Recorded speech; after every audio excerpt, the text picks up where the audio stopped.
ब्रह्म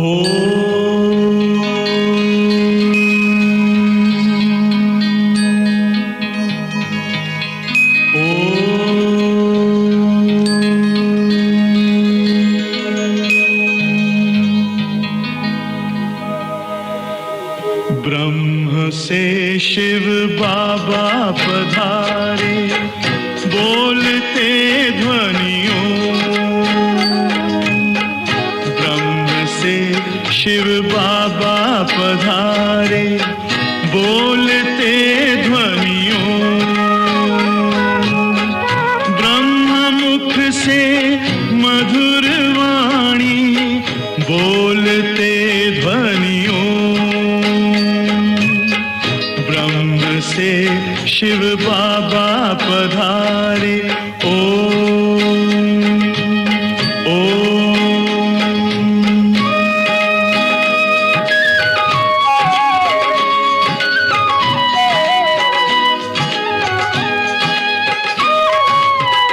ओम की इस मधुर ध्वनि से किया परिवर्तन। प्रेम शांति सिखा के बदला सभी का जीवन। आदिदेव प्रजापिता श्री बोलते ध्वनियों। ब्रह्ममुख से मधुर वाणी, बोलते ध्वनियों। ब्रह्म से शिव बाबा पधारे, ओम ओम।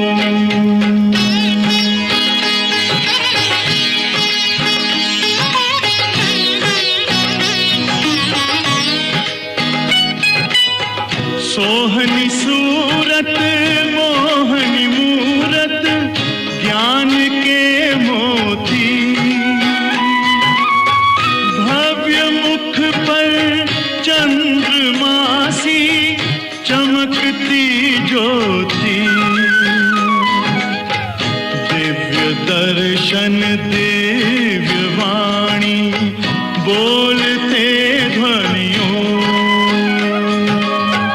ब्रह्ममुख से मधुर वाणी, बोलते ध्वनियों। ब्रह्म से शिव बाबा पधारे, ओम ओम।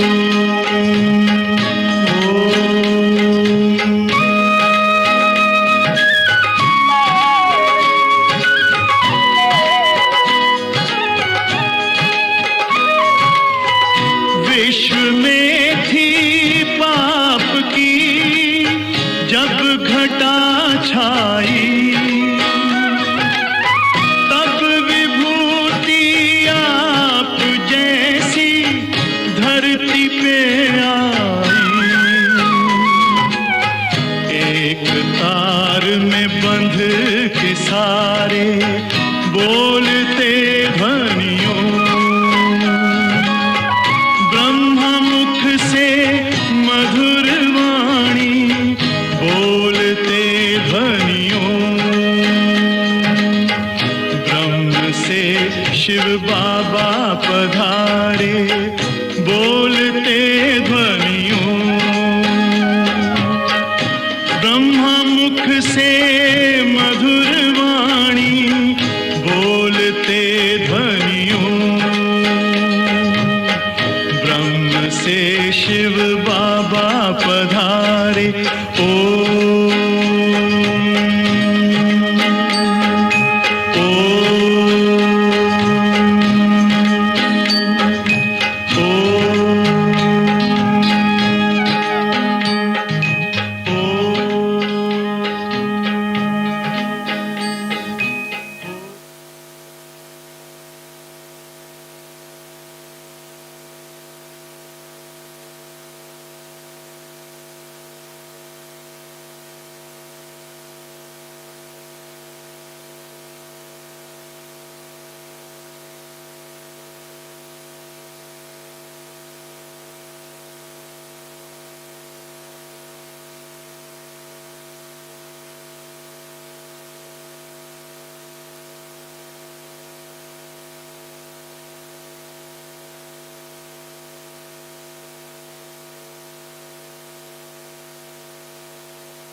शांति। ओम शांति। सतगुरुवार की गुड मॉर्निंग। सतगुरु बाबा हम बच्चों को रोज रोज कितनी शिक्षाएं देते हैं। आज भी बाबा ने कहा है, मैं रूहानी सोशल वर्कर हूँ और मैं रूहानी सेवा करता हूँ।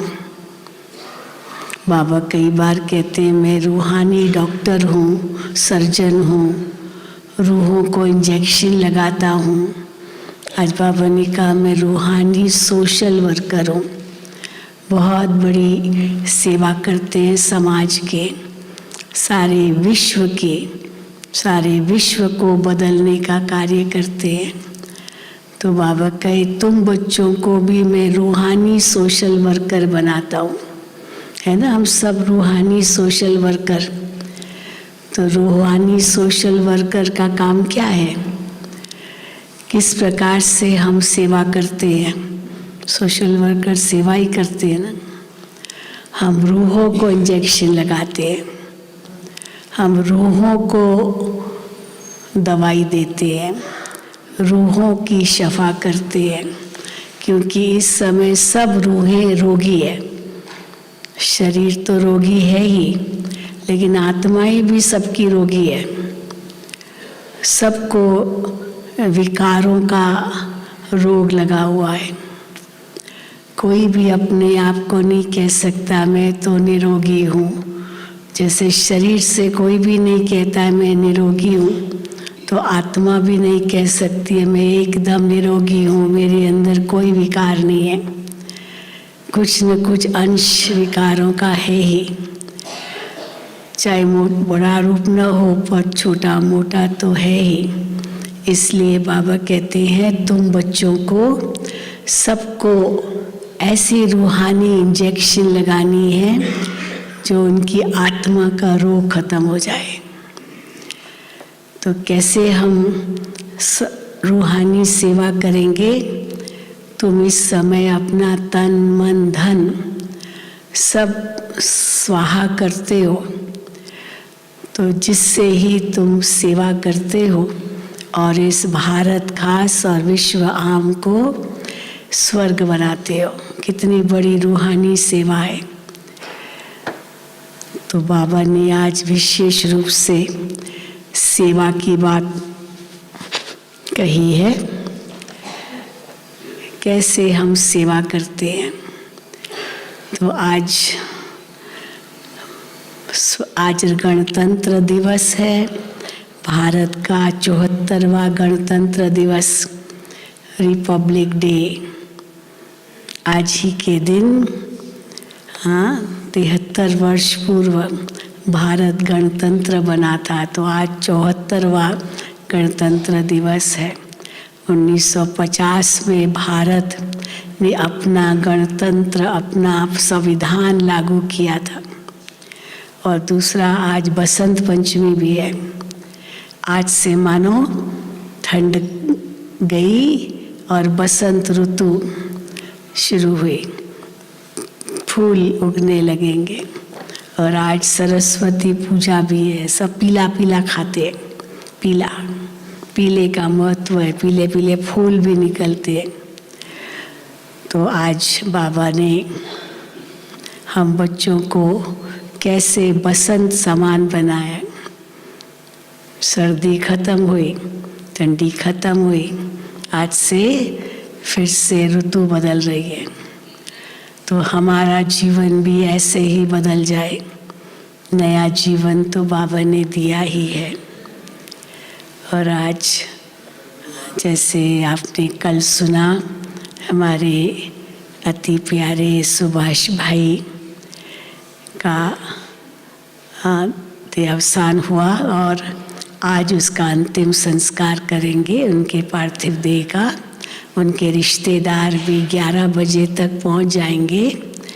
तो करीब 1:45 बजे हॉस्पिटल से उनके पार्थिव शरीर को पहले ज्ञान सरोवर ले जाएंगे और 1 बजे से 2:30 बजे तक ज्ञान सरोवर के भाई बहनें उनको अपनी श्रद्धांजलि अर्पित करेंगे और 2:30 बजे दोपहर को उनके पार्थिव देह को यहाँ लाएंगे। लगभग 3 बज जाएंगे और 3 बजे पांडव भवन में ले आएंगे और यहाँ 4 धाम की यात्रा कराएंगे और फिर लगभग 4 बजे के अंदर मुक्ति धाम में शमशान घाट में उनका अंतिम संस्कार होगा। तो ये उनका कार्यक्रम है। तो अब हम सुनते हैं प्यारे बाबा के महावाक्य। आज 26 जनवरी 2023 है और आज गणतंत्र दिवस के उपलक्ष्य में दिल्ली में परेड भी निकलती है। तो हम कहेंगे कन्नन भाई को 9 बजे से आपको CCTV पर तो दिखाई देंगे। आज का सारा कार्यक्रम जो चलता है 11 बजे तक तो आराम से चलता है। परेड भी निकलती है, बहुत कुछ होता है, भारत की शक्ति का प्रदर्शन होता है। तो ये भी हमारा बहुत भारत का सम्मान है ना। तो सुनेंगे बाबा के महावाक्य। मीठे बच्चे, अमृत वेले के शांत शुद्ध वायुमंडल में तुम देह सहित सब कुछ भूल मुझे याद करो। अमृत वेला देह भान को भूल करके बाबा को याद करना सहज है। उस समय याद बहुत अच्छी रहेगी। बाबा कहते हैं उस समय सतो प्रधान समय, 12 बजे रात को तमो प्रधान समय। उस समय उठ के याद नहीं करो। 2 बजे के बाद वो अमृत वेला शुरू हो जाता है। 12 बजे तो विकारी मनुष्य विकारी में बनते हैं, चोर चोरी करते हैं, बहुत गंदा समय है। तो इसीलिए 2 बजे तक तो बाबा कहते हैं जल्दी सो जाओ और 2 बजे उठकर बाबा को याद करो। तो अमृत वेले के शांत शुद्ध वायुमंडल में तुम देह सहित सब कुछ भूल मुझे याद करो। उस समय याद बहुत अच्छी रहेगी, वातावरण शुद्ध होगा। प्रश्न है, बाप की ताकत प्राप्त करने के लिए तुम बच्चे सबसे अच्छा कर्म कौन सा करते हो? बाबा से हम ताकत प्राप्त कर रहे हैं। हाँ, तो बाबा की ताकत प्राप्त करने के लिए कौन सी ताकत प्राप्त कर रहे हैं हम? सारे विश्व पर राज्य करने की ताकत हम बाबा से प्राप्त कर रहे हैं। तो बाप की ताकत प्राप्त करने के लिए तुम बच्चे सबसे अच्छा कर्म कौन सा करते हो? उत्तर, सबसे अच्छा कर्म है बाप पर अपना सब कुछ तन मन धन सहित अर्पण करना। भगवान के कार्य में अपना तन मन धन अर्पित करना, ये सबसे अच्छा कर्म है। इसी से ताकत मिलेगी तो हम ही फिर विश्व पर राज्य करेंगे। जब तुम सब अर्पित करते हो तो बाप तुम्हें रिटर्न में इतनी ताकत देते हैं, कितनी ताकत, जिससे तुम सारे विश्व पर सुख शांति का अटल अखंड राज्य कर सको।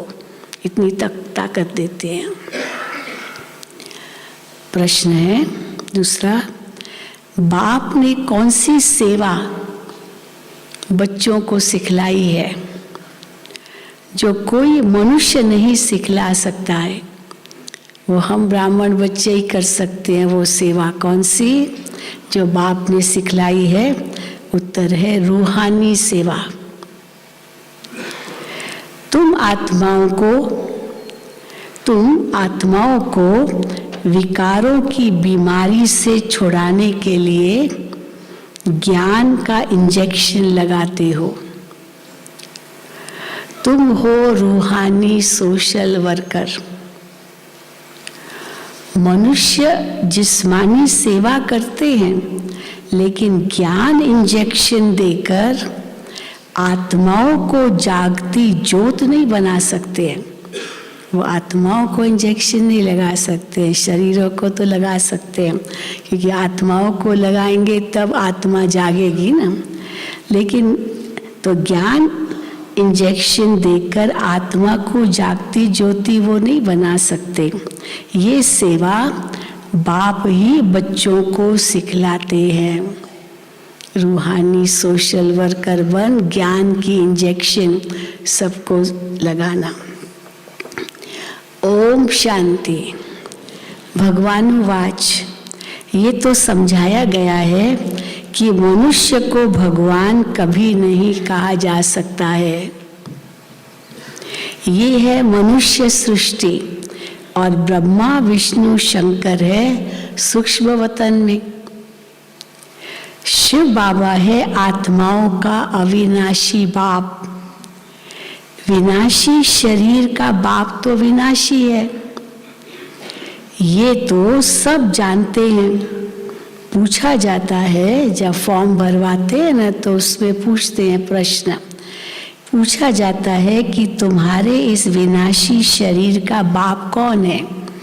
लौकिक बाप का नाम क्या है, ऐसे पूछते हैं फॉर्म में।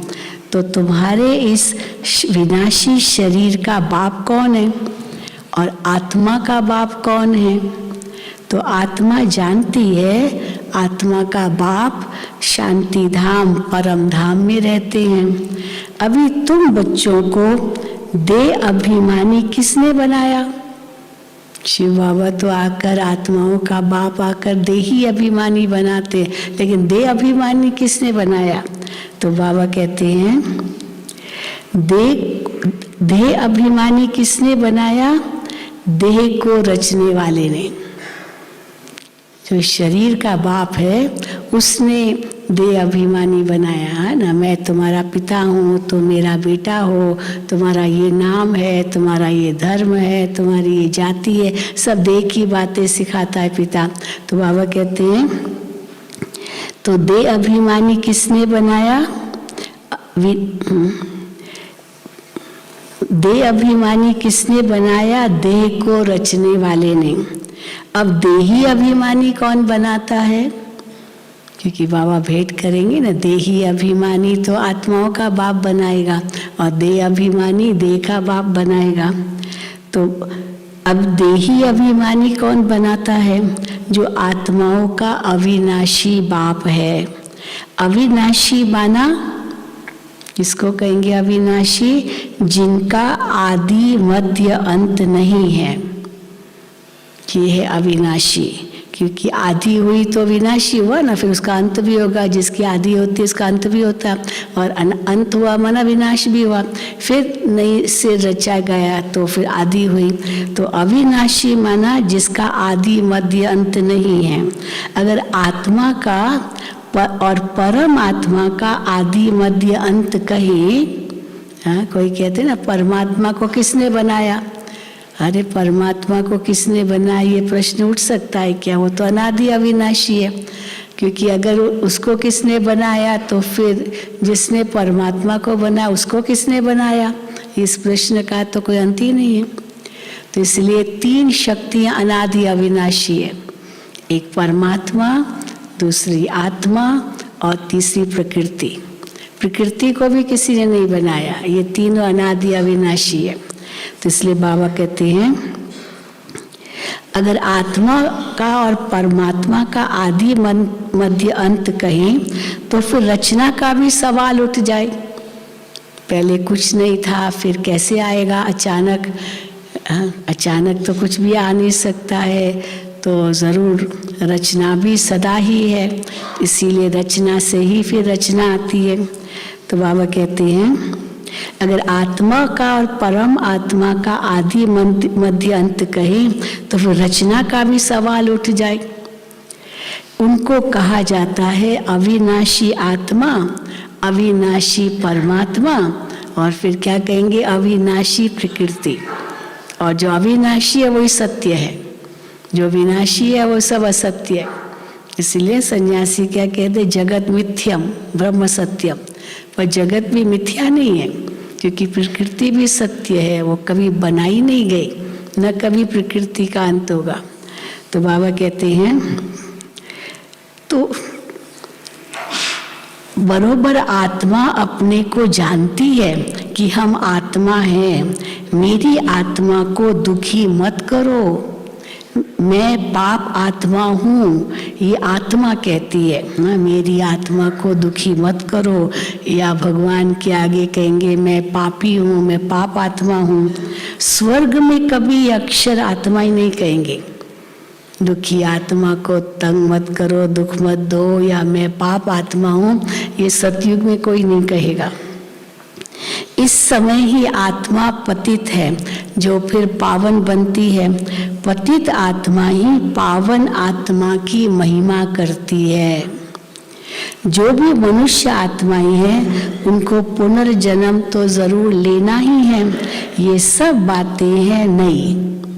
बाप फरमान करते हैं उठते बैठते मुझे याद करो। आगे तुम पुजारी थे, शिवाय नमः कहते थे, अब बाप कहते हैं तुम पुजारियों ने नमः तो बहुत बार किया। द्वापर युग से नमः ही करते आए ना, ओम नमो शिवाय या ब्रह्मा देवताय नमः, विष्णु देवताय नमः कहते ही आए सब द्वापर युग से, बहुत नमः किया। अब तुमको मालिक पूज्य बनाता हूँ, जो मालिक है उनको नमन किया जाता है। और तो इसलिए अब मालिक तो बने थे नहीं, अब मैं कहता हूँ मैं तुमको मालिक बनाता हूँ। तो बाबा कहते अब तुमको मालिक पूज्य बनाता हूँ। पूज्य को कभी नमः नहीं करना पड़ता है, जो पूज्य हो गया उनको किसी के आगे नमः नहीं करना होता है। पुजारी नमः अथवा नमस्ते करते हैं। नमस्ते का अर्थ ही है नमः करना। कांध थोड़ा नीचे जरूर करेंगे, है ना, जब हाथ जोड़ते हैं तो जैसे इस कांध नीचे करते हैं, नमस्ते करते हैं तो सिर भी झुक जाता है। तो हम कहते हैं ना 10 उंगलियां आपकी तरफ जब नमस्ते करते हैं, आप मेरे से 10 गुना बड़े हो। और हैंडशेक करते हैं माना आप जैसे आप हमसे 5 गुना बड़े हो। तो नमस्ते तो बहुत ऊंची चीज़ है कि आप हमसे 10 उंगलियां आगे करके कहेंगे आप हमसे 10 गुना बड़े हो, और फिर साथ सिर भी झुकाएंगे। तो बाबा कहते हैं तो पुजारी नमः अथवा नमस्ते कहते हैं। नमस्ते का अर्थ ही है नमः करना। कांध थोड़ा नीचे जरूर करेंगे। अब तुम बच्चों को नमः करने की दरकार ही नहीं है।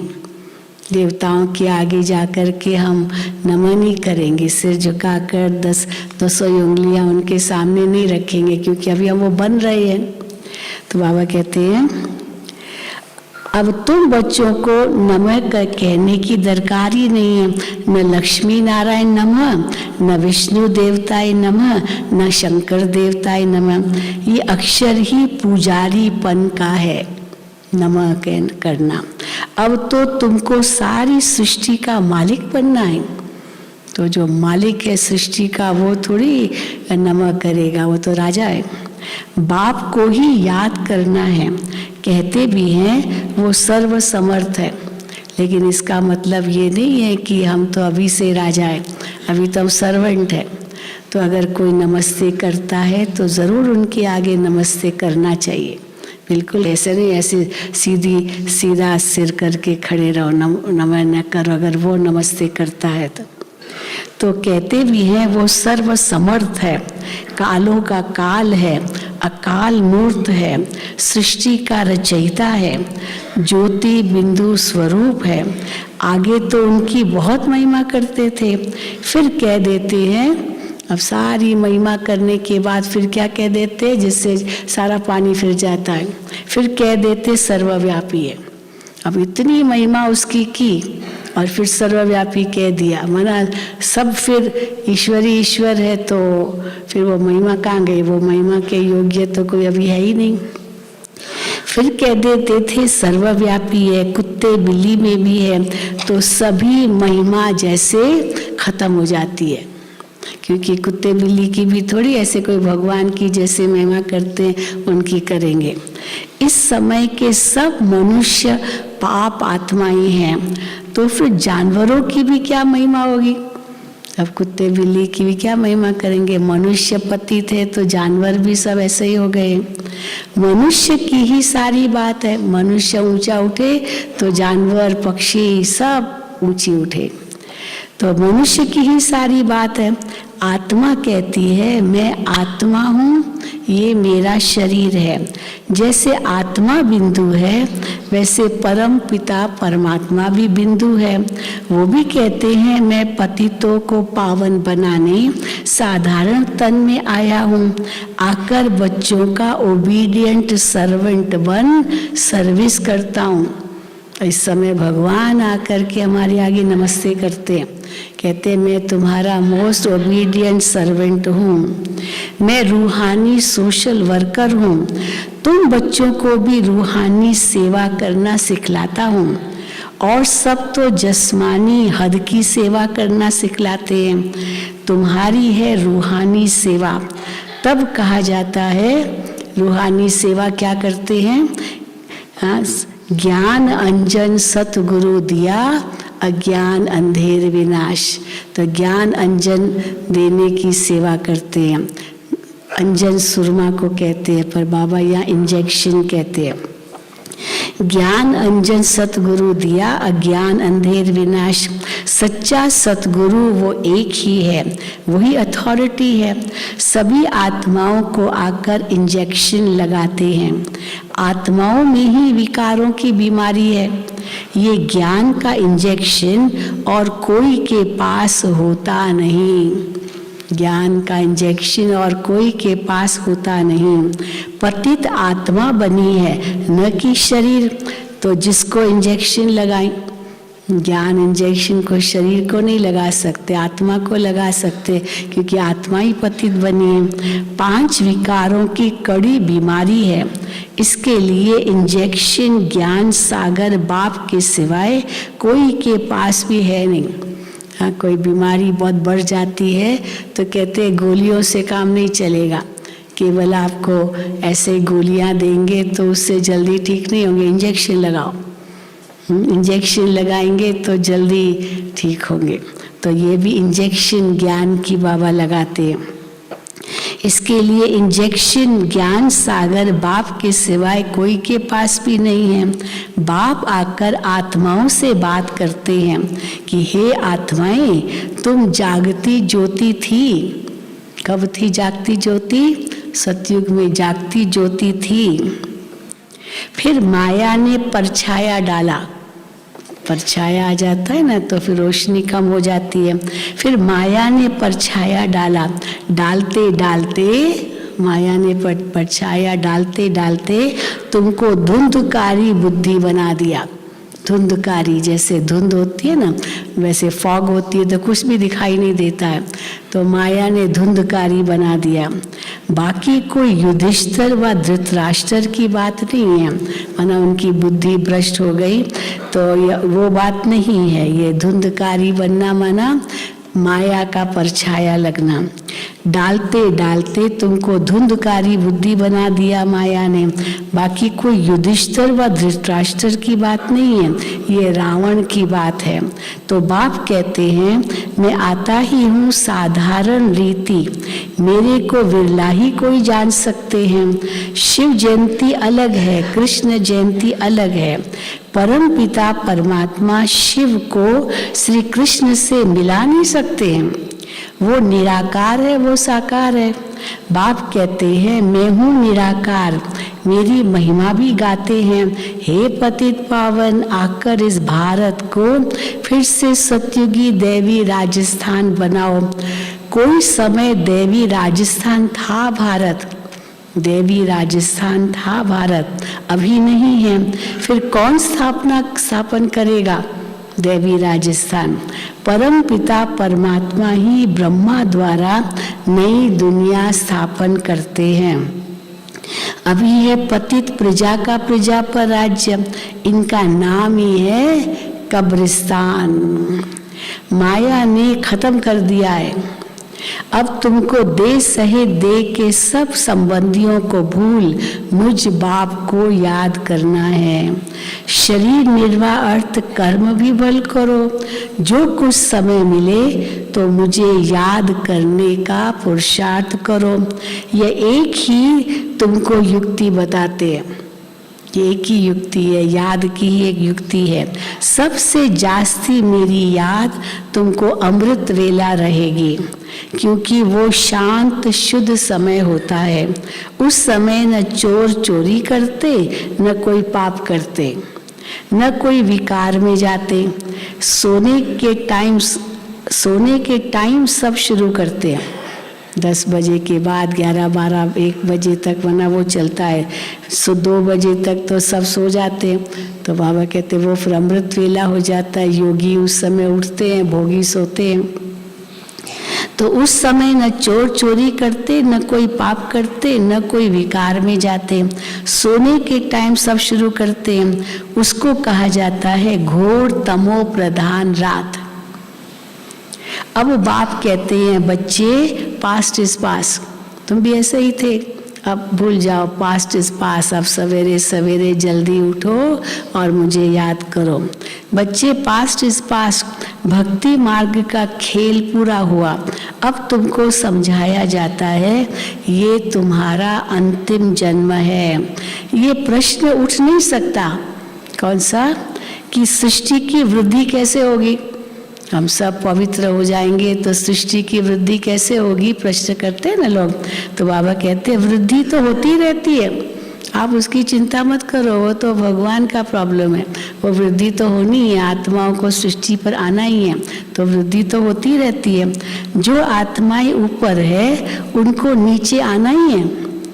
जब सभी आ जाएंगे तब विनाश शुरू होगा, फिर नंबरवार सबको जाना ही है। गाइड सबके आगे होता है ना, हाँ, सबको ले जाने वाला गाइड सबके आगे होता है। बाप को कहा जाता है लिबरेटर, पतित पावन। पावन दुनिया है ही स्वर्ग, उनको बाप के सिवाय कोई बना न सके। वो पावन दुनिया स्वर्ग बाप के सिवाय कोई बना न सके। अब तुम बाप की श्रीमत पर भारत की तन मन धन से सेवा करते हो। गांधी जी भी चाहते थे राम राज्य हो, बहुत चाहते थे, परंतु कर न सके। उसने शुरू भी किया था राम राज्य स्थापन करने लिए, तन मन धन सबको स्वाहा करवाया था। जो उस समय फ्रीडम फाइटर्स बने, उन्होंने अपना तन मन धन सब स्वाहा किया था, एक ट्रस्ट बनाया था गांधी जी ने। लेकिन धीरे धीरे वो सब फेल हो गया, हाँ, क्योंकि कोई देहधारी तो राम राज्य स्थापन नहीं कर सकता। तो बाबा कहते हैं गांधी जी चाहते थे परंतु कर न सके। ड्रामा की भावी ऐसी थी, क्यों नहीं कर सके, ड्रामा में था ही नहीं कि कोई भी मनुष्य कोई राम राज्य या स्वर्ग स्थापन करे। ड्रामा की भावी ऐसी थी, अब जो पास्ट हुआ सो हुआ। पतित राजाओं का राज्य भी खत्म होना था, प्रजा का प्रजा पर राज्य आना था। तो पतित राजाएं कितने थे भारत में, उनका राज्य भी खत्म होना था। तो उनका नाम निशान खत्म हो गया, राजाई सारी खत्म हो गई। उनकी प्रॉपर्टी का भी नाम निशान नहीं है। कई ऐसे हैं जो है रॉयल फैमिली के, लेकिन बिल्कुल अभी कंगाल बन गए, जरा भी नहीं है। उनके पूर्वज तो बहुत धनवान राजाएं थे। तो बाबा कहते हैं उनकी प्रॉपर्टी का भी नाम निशान नहीं है। खुद भी समझते थे लक्ष्मी नारायण ही स्वर्ग के मालिक थे। जो राजाएं थे द्वापर कलयुग में, वो लक्ष्मी नारायण की पूजा करते थे। आप किसी भी बड़े महल में जाओ, वो महलों में लक्ष्मी नारायण का मंदिर अंदर जरूर होगा, क्योंकि वो राजाएं बाहर जा कर के नहीं मंदिरों में पूजा करते थे। उनके महल में लक्ष्मी नारायण का मंदिर वो बनाते थे और वहाँ लक्ष्मी नारायण की पूजा करते थे। और क्या कहते थे, हम इनके वंशज हैं, ये भी कहते थे। अभी तक भी नेपाल का राजा, हाँ, जब राजाई थी, वो यही कहता था वो विष्णु का ही अवतार है। नेपाल के राजा रानी को विष्णु का अवतार मानते थे, लक्ष्मी नारायण का अवतार। और वो ज़रूर उनकी पूजा करते थे। तो इसीलिए बाबा कहते हैं लक्ष्मी नारायण, तो बाबा कहे पतित राजाओं का राज्य खत्म होना था तो उनका नाम निशान खत्म हो गया, उनकी प्रॉपर्टी का भी नाम निशान नहीं है। खुद भी समझते थे लक्ष्मी नारायण ही स्वर्ग के मालिक थे, परंतु ये कोई नहीं जानते कि उनको ऐसा किसने बनाया। जरूर स्वर्ग के रचयिता बाप से वर्षा मिला होगा और कोई इतना भारी वर्षा तो दे न सके। स्वर्ग की राजाई कौन दे सकता है भगवान के सिवाय। ये बातें कोई शास्त्रों में नहीं है, गीता में है। मैं तुमको राजयोग सिखाकर राजाओं का राजा बनाता हूँ, गीता में है, परंतु नाम बदल दिया, कृष्ण का नाम डाल दिया। फिर कौरव पांडव, फिर बाबा कहते कौरव पांडव दोनों की राजाई दिखाते हैं। हाँ, कौरवों की तो राजाई थी, फिर पांडवों को राजाई चाहिए थी, कौरव उनको देने को तैयार नहीं थे, तो एक सुई की नोक जितनी भी नहीं देंगे, यही कहा। तो पांडव दोनों को राजाई दिखाते हैं, परंतु यहाँ तो दोनों को राजाई नहीं है, अभी तो राजा है ही नहीं। अब बाप फिर स्थापना करते हैं, तुम बच्चों को खुशी का पारा चढ़ना चाहिए। अब नाटक पूरा होता है, खुशी का पारा चढ़ना चाहिए। बाबा हमको राजाओं का राजा बना रहे हैं, विश्व का मालिक बना रहे हैं। अब नाटक पूरा होता है, हम अब जा रहे हैं। कहाँ जा रहे हैं? अब हम स्वीट होम में रहने वाले हैं। वो लोग तो कहते हैं फलाना पार निर्वाण गया, वह ज्योति ज्योत में समाया अथवा मोक्ष को पाया, पर भारतवासियों को स्वर्ग मीठा लगता है। जो गृहस्थी होते हैं अगर कोई शरीर छोड़ता है तो कहेंगे स्वर्ग पधारा, पर जो सन्यासी होते हैं उनके लिए कहेंगे ब्रह्मलीन हो गया, ज्योति में समा गया। तो गृहस्थियों के लिए ऐसे नहीं कहेंगे, तो उनको स्वर्ग बहुत प्यारा लगता है। भारत में तो जेवर बहुत प्यारे लगते, क्योंकि स्वर्ग में तो बहुत जेवर है, बहुत सोना है। तो भारतवासियों को स्वर्ग मीठा लगता है, वो कहते हैं स्वर्ग पधारा। तो बाप समझाते हैं मोक्ष तो कोई पाता नहीं, अभी सभी का सद्गति दाता सभी का सद्गति दाता बाप ही है, वो जरूर सबको सुख ही देगा। एक निर्वाण धाम में बैठे और एक दुख भोगे, ये बाप सहन नहीं कर सकता। सुना, अब सन्यासी तो चले गए निर्वाण धाम में और फिर बाकी जो सृष्टि पर है वो दुख भोगे, तो ये भी तो कोई बाबा सहन नहीं कर सकता। इसीलिए कोई भी वापस नहीं जाता, सबको आना है, चाहे वो साधु संत महात्मा भी क्यों न हो। शरीर छोड़ा कोई ब्रह्मलीन नहीं होता है, कोई भी परम धाम में नहीं जाता है, सबको आना ही है, सबको फिर दुख में आना ही है। तो बाबा कहते हैं एक निर्वाण धाम में बैठे और एक दुख भोगे, ये बाप सहन कर नहीं सकते। बाप है पतित पावन, एक है मुक्ति धाम पावन और दूसरा है जीवन मुक्ति धाम पावन। फिर द्वापुर के बाद सभी पतित बन जाते हैं, 5 तत्व आदि सब तमो प्रधान बन जाते हैं। फिर बाप आकर पावन बनाते हैं, फिर वहाँ फिर पावन बनाते, फिर वहाँ पवित्र तत्वों से तुम्हारा शरीर गोरा बनता है, पावन बनता है। नेचुरल ब्यूटी रहती है, उनमें कशिश रहती है। लक्ष्मी नारायण में कितनी कशिश है, श्री कृष्ण में कितनी कशिश है। नाम ही है स्वर्ग, तो फिर क्या कशिश है उन आत्माओं में। परमात्मा की महिमा बहुत करते हैं, अकाल मूर्त है, फिर उनको ठिक्कर भीतर में ठोक दिया है। बाप को कोई भी जानते नहीं, जब बाप आए तब आकर के समझाए। लौकिक बाप भी जब बच्चे रचे तब तो बाप की बायोग्राफी का उनको पता पड़े, बच्चे को पता पड़े, फिर तो वो बच्चा रचे पैदा करे, फिर उनकी क्या बायोग्राफी है वो बच्चे को पता चले, तो फिर सबको बता सके।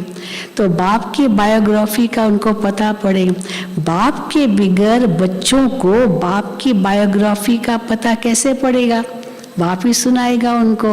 हाँ, मैं ऐसे था, मैंने से यहाँ जन्म लिया था, बाप बताएगा। तो बच्चों को बाप की बायोग्राफी का पता चलता है। अब बाप कहते हैं लक्ष्मी नारायण को वरना है तो क्या करो, बहुत मेहनत करनी पड़ेगी। ऐसे ही नहीं वरमाला डाल सकते हैं लक्ष्मी को या नारायण को। तो लक्ष्मी नारायण को वरना है तो मेहनत करनी पड़े, जबरदस्त मंजिल है, बहुत भारी आमदनी है। लक्ष्मी को वरमाला डाली तो नारायण बन गए तो कितनी आमदनी मिलेगी। लक्ष्मी तो धन की देवी है ना, तो धन की देवी ही आपकी बन गई। तो बाबा कहते हैं बहुत भारी आमदनी है। सतयुग में पवित्र प्रवृत्ति मार्ग था, पवित्र राजस्थान था, सो अब अपवित्र हो गया है, सब विकारी बन गए हैं। ये है ही आसुरी दुनिया, बहुत करप्शन लगी पड़ी है। राजाई में तो ताकत चाहिए, राजाई में तो ताकत चाहिए, वो ताकत तो बाप ही देते हैं। ईश्वरीय ताकत तो है नहीं। करप्शन से ही मानो चलो धन भी कमा लिया तो क्या बड़ी बात है, वो तो ऐसे ही खत्म हो जाएगा। तो बाबा कहते हैं पवित्र राजस्थान, बहुत भारी आमदनी है। सतयुग में पवित्र प्रवृत्ति मार्ग था, पवित्र राजस्थान था, सो अब अपवित्र हो गया है, सब विकारी बन गए हैं। ये है ही आसुरी दुनिया। राजाई में तो ताकत चाहिए, ईश्वरीय ताकत तो है नहीं।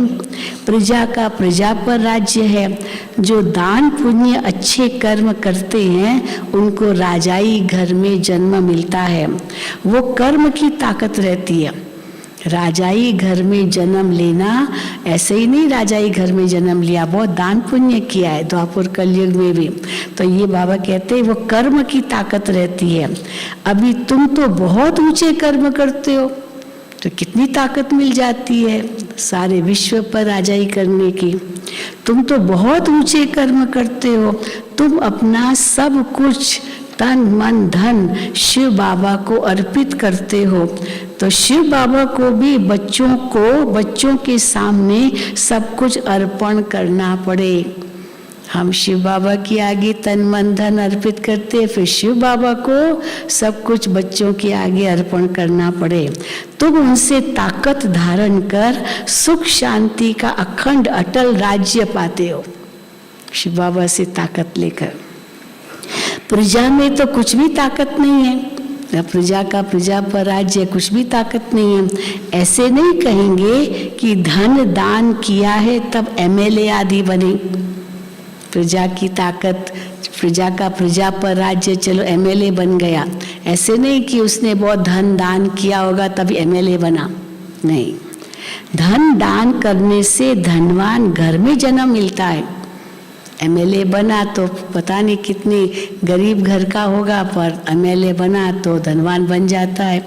परंतु जन्म तो उसने गरीब घर में लिया होगा, गांव में पैदा हुआ होगा। तो बाबा कहते हैं कैसे बना धनवान कैसे बनते हैं, जब हम धन दान करते हैं। तो धन दान करने से धनवान घर में जन्म मिलता है। अभी तो राजाई कोई है नहीं। अब बाबा तुमको कितनी ताकत देते हैं। तुम कहते हो हम नारायण को वरेंगे, हम लक्ष्मी को वरेंगे, हम मनुष्य से देवता बन रहे हैं। ये है सब नई नई बातें। कभी ऐसे पहले सोची थी ये बातें? बिल्कुल नहीं। तो नई नई बातें हैं। नारद की बात भी अभी की है। उनको ब्रह्मा का पुत्र बताते हैं, ब्रह्मा का बेटा था नारद, तो नारद भी अभी की बात है। रामायण आदि भी अभी के ही हैं। सतयुग त्रेता में तो कोई शास्त्र होता ही नहीं है।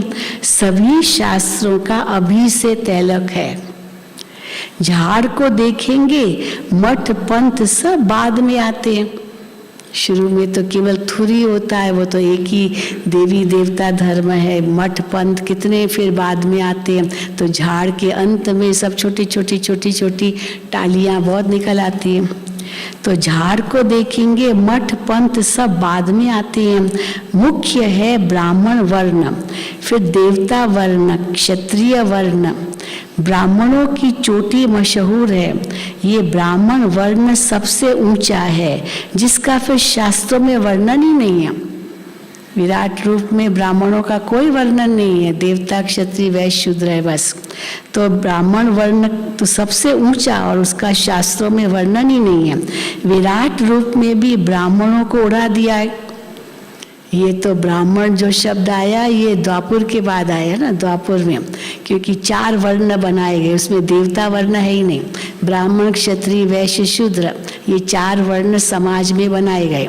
ब्राह्मण जो धर्म की रक्षा करे, क्षत्रिय जो देश की रक्षा करे, वैश्य जो बिजनेस करे पेट की रक्षा, और शूद्र जो तीनों की रक्षा, तीनों की सेवा करे, वो शूद्र। ब्राह्मण देव, ब्राह्मण क्षत्रिय वैश्य, तो ऐसे ऐसे समाज में बन गए, बांटा गया कि कौन कौन क्या कार्य करेगा। तो बाबा कहते हैं तो शास्त्रों में वर्णन ही नहीं है ब्राह्मण का उस रूप से। विराट रूप में भी ब्राह्मणों को उड़ा दिया है। ड्रामा में ऐसी नूंद है, दुनिया के लोग ये नहीं समझते हैं कि भक्ति से नीचे ही उतरते आए हैं। कह देते हैं भक्ति से भगवान मिलता है। अब भक्ति से भगवान मिलता है, इसका अर्थ क्या है? भक्ति करते करते करते नीचे उतरे, ऊपर तो चढ़े नहीं जो भगवान मिले, और जब नीचे उतर जाए, एकदम पट पर आ जाए, तब भगवान आते हैं। तो बाबा कहते हैं भक्ति से भगवान मिलता है। कहते हैं बहुत पुकारते हैं, दुख में सिमरन करते हैं, सो तो तुम अनुभवी हो। जब भी दुख आया तो कितना भगवान को याद किया, अनुभवी हो। वहाँ तो दुख की बात ही नहीं है, यहाँ तो सब में क्रोध है, एक दो को गाली देते रहते हैं। तो अब अभी गाली, ब्राह्मणों की तो गाली बंद हो गई ना। अभी तुम शिवाय नमः भी नहीं कहेंगे। शिव तो तुम्हारा बाप है ना। बाप को सर्वव्यापी कहने से ब्रदरहुड उड़ जाता है, हम सब भाई भाई है, ये बात उड़ जाती है परमात्मा को सर्वव्यापी कहने से। भारत में कहते तो बहुत अच्छा है, हिंदू चीनी भाई भाई, हिंदी चीनी मुस्लिम भाई भाई, हाँ हिंदू मुस्लिम सिख ईसाई हम सब भाई भाई भारत में कहते हैं। अब भाई भाई तो है ना, एक बाप के बच्चे हैं। इस समय तुम जानते हो हम एक बाप के बच्चे हैं। ये ब्राह्मणों का सिजरा फिर से स्थापन हो रहा है। इस ब्राह्मण धर्म से देवी देवता धर्म निकलता है। देवी देवता धर्म से फिर देवी देवता धर्म से कौन सा धर्म निकलता है?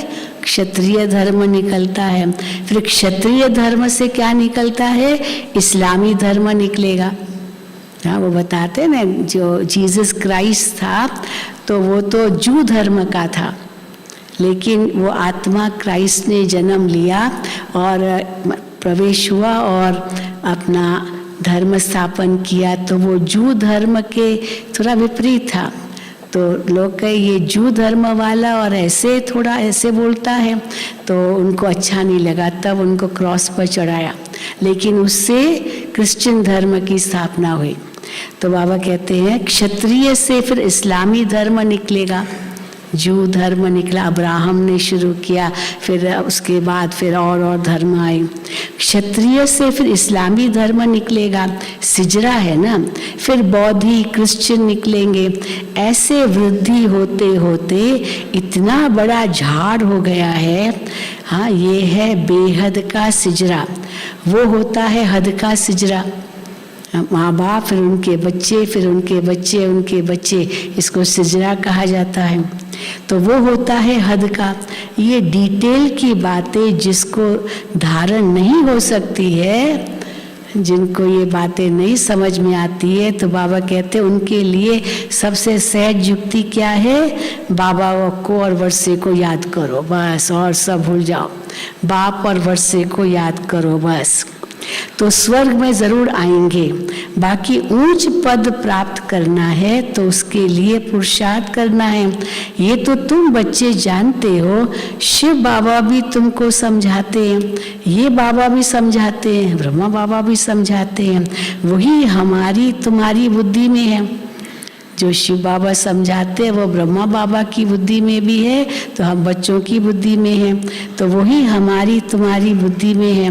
भल हम शास्त्र आदि पढ़े हुए हैं, परंतु जानते हैं इन सब से कोई भगवान नहीं मिलता। कई पूछते ना, आप लोग शास्त्र पढ़ते हो? तो कहो हम तो 63 जन्मों से पढ़ते आए हैं, बहुत शास्त्र पढ़े हमने, लेकिन बाबा कहते हैं भगवान तो मिला नहीं। तो बाबा कहते हैं उसके लिए यहाँ तो तुम बच्चे जानते हो, शिव बाबा भी तुमको समझाते हैं, ये बाबा भी समझाते हैं। भल तुम शास्त्र आदि पढ़े हुए हो, परंतु जानते हैं इन सब से भगवान नहीं मिलता है। बाप समझाते हैं, मीठे मीठे बच्चे शिव बाबा को और वर्षे को याद करते रहो। बाबा अब कैसे याद करो? बाबा आप बहुत मीठे हो, कमाल है आपकी, ऐसे ऐसे महिमा करनी चाहिए बाबा की। तुम बच्चों को ईश्वरीय लॉटरी मिली है, अब मेहनत करनी है ज्ञान और योग की। लॉटरी तो मिली है, लेकिन क्या करना है? हाँ, ये लॉटरी को अनुभव करने के लिए ज्ञान योग की मेहनत करनी है। इसमें ज़बरदस्त प्राइज मिलती है, तो पुरुषार्थ करना चाहिए ना। अच्छा, मीठे मीठे सिक्की लदे बच्चों प्रति माता पिता बाप दादा का याद प्यार और गुड मॉर्निंग। रूहानी बाप की रूहानी बच्चों को नमस्ते। हम रूहानी बच्चों की रूहानी बाप दादा को याद प्यार गुड मॉर्निंग और नमस्ते। धारणा के लिए मुख्य सार। अब नाटक पूरा हो रहा है, हम अपने स्वीट होम में जा रहे हैं। इस वृत्ति से खुशी का पारा सदा चढ़ा रहे। दूसरा, पास्ट सो पास्ट कर इस अंतिम जन्म में बाप को पवित्रता की मदद करनी है। तन मन धन से भारत को स्वर्ग बनाने की सेवा में लगना है। वरदान, सर्व पुरानी खातों को संकल्प और संस्कार रूप से भी समाप्त करने वाले अंतर्मुखी भव। सर्व पुराने खातों को संकल्प और संस्कार रूप में भी समाप्त करने वाले अंतर्मुखी भव। बाप दादा बच्चों के सभी चौपड़े अब साफ देखना चाहते हैं। थोड़ा भी पुराना खाता अर्थात बाह्य मुक्ता का खाता संकल्प व संस्कार रूप में भी रह न जाए। सदा सर्व बंधन मुक्त और योग युक्त, इसी को ही अंतर्मुखी कहा जाता है। इसलिए सेवा खूब करो, लेकिन बाह्यमुखी से अंतर्मुखी बनकर करो सेवा। अंतर्मुखी की सूरत द्वारा बाप का नाम बाला करो। आत्माएं बाप का बन जाए, ऐसा प्रसन्न चित्त बनाओ। स्लोगन, अपने परिवर्तन द्वारा संकल्प बोल संबंध संपर्क में सफलता प्राप्त करना ही सफलता मूर्त बनना है। अपने परिवर्तन द्वारा संकल्प बोल संबंध संपर्क में सफलता प्राप्त करना ही सफलता मूर्त बनना है। आज का स्वमान 26 तारीख। मैं विकर्मा जीत आत्मा हूँ।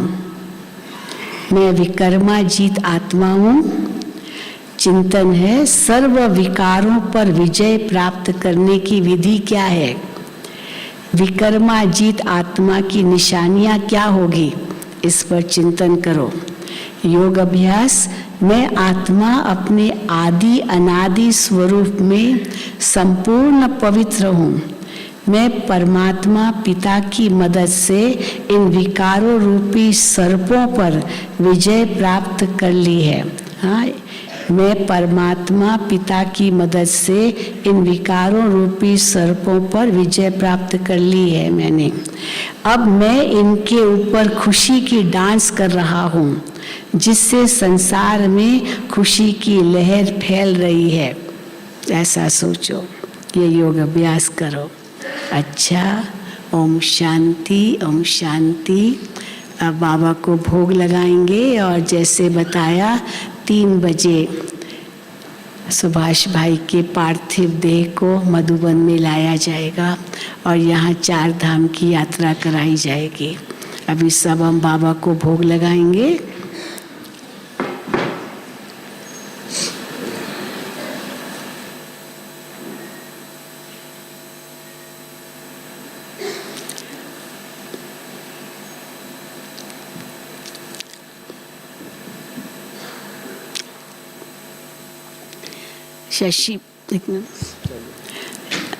शशि बहन तो नहीं आ सकेंगे, उनकी तबीयत अभी ठीक हो रही है, पर आज वो नहीं आ सकेंगे। इसलिए हम सब मिल करके बाबा को भोग लगाएंगे और उसके बाद सभी को 5 लाइन में अमृत मिलेगा। 3 लाइन, 2 लाइन बहनों की, 2 लाइन भाइयों की और बीच में डबल विदेशी आएंगे, टीचर्स बहनें आएंगी। बाकी 2 लाइन भाइयों की और 2 लाइन बहनों की लगेगी। अभी हम सब बाबा को याद करेंगे, बाबा को सभी मिलकर भोग लगाएंगे।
हो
जा बाबा के सच्ची लगन से, बन जा बाबा के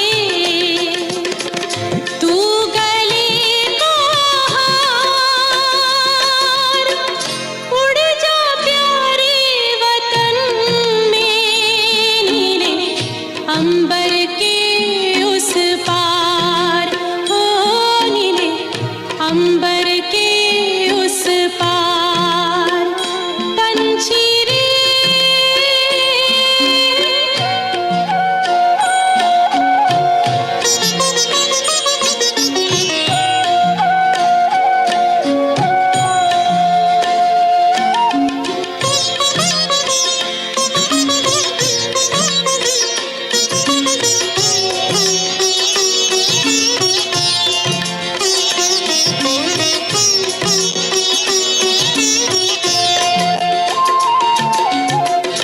ओ बाबा तुम मात पिता हो, तुम ही हो जग के तारनहार।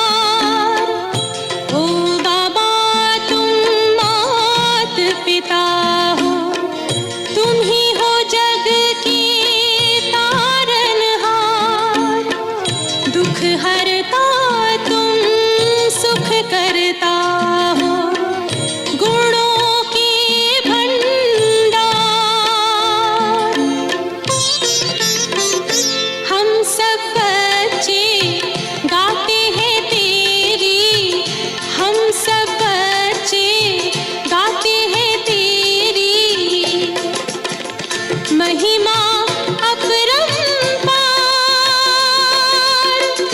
उड़ जा प्यारे वतन में, नीले अंबर के उस पार, नीले अंबर के उस पार।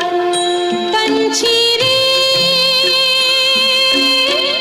उड़ जा प्यारे वतन में, नीले अंबर के उस पार, नीले अंबर के उस पार, हो नीले अंबर के उस पार, नीले।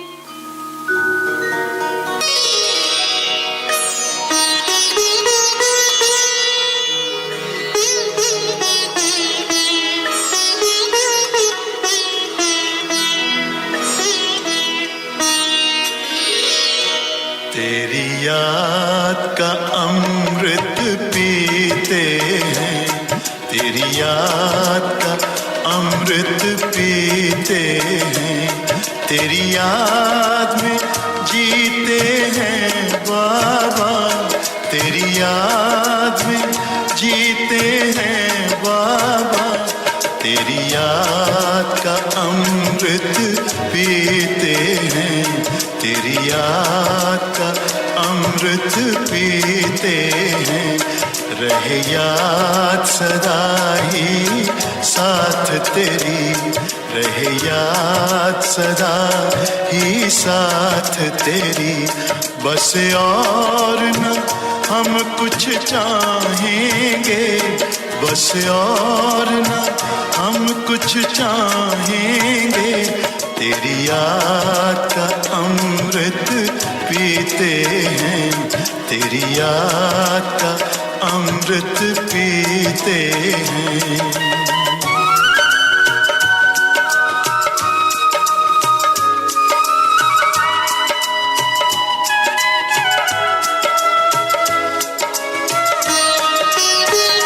जो पल बीते तेरी यादों में, जो पल बीते तेरी यादों में, वो पल अविनाशी होते हैं, वो पल अविनाशी होते हैं। हर पल को सफल बना देंगे, हर पल को सफल बना देंगे, तेरी याद कभी ना छोड़ेंगे, तेरी याद कभी ना छोड़ेंगे, तेरी याद का अमृत पीते हैं, तेरी याद का अमृत पीते हैं।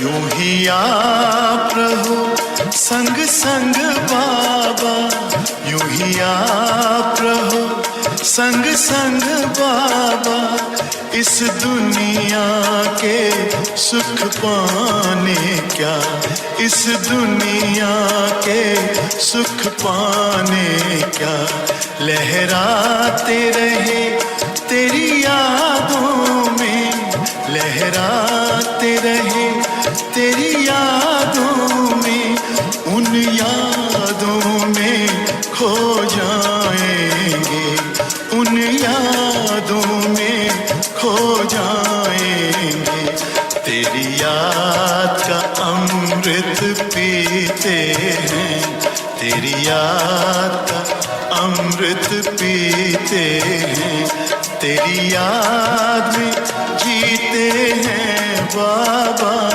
तेरी याद में जीते हैं बाबा, तेरी याद का अमृत पीते हैं, तेरी याद का अमृत पीते हैं, रहे याद सदा ही साथ तेरी, रहे याद सदा ही साथ तेरी, बस और न हम कुछ चाहेंगे, बस और न हम कुछ चाहेंगे, तेरी याद का अमृत पीते हैं, तेरी याद का अमृत पीते हैं, तेरी याद का अमृत पीते हैं, तेरी याद का अमृत पीते हैं।